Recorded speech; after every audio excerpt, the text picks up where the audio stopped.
Je m'appelle Claude Leprêtre, je suis metteur en scène du collectif 70 et je présente la pièce Froid, biographie d'ombre de Lars Noren.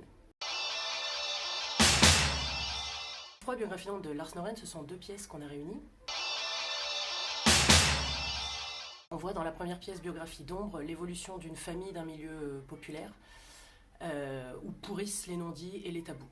Et on assistera au retour du fils, Magnus, qu'on sent en voie de radicalisation, mais dont on ne connaît pas toute l'histoire.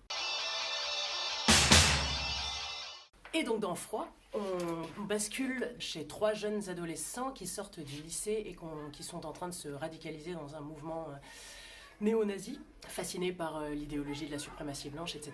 et qui vont croiser leur camarade de classe Karl, qui lui est d'origine coréenne et adopté par une famille des environs assez aisée, et qui va cristalliser leur fureur, et tout ça va finir en harcèlement et en mise à mort brutale. L'idée d'avoir rassemblé ces deux textes, c'était pour nous de confronter la fracture familiale qu'on voyait très franche dans Biographie d'ombre et la fracture sociale qu'on voyait très nette dans Froid. Et de s'attaquer à deux modes de violence, à deux violences, qui est une plus verbale, plus psychologique, et l'autre plus frontale, explosive. C'est un spectacle tout public, mais qui s'adresse spécifiquement à la jeunesse, et à l'âge où, quelque part, on construit son identité, son rapport aux autres, et où on est le plus à même de pouvoir se tromper de chemin, par exemple, ou se tromper de colère.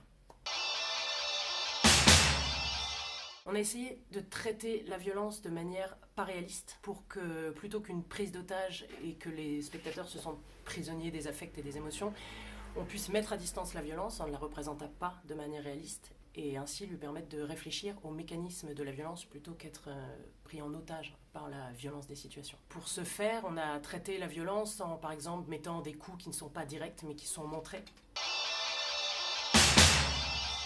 Et pour le mot de la fin, je laisserai le public le donner.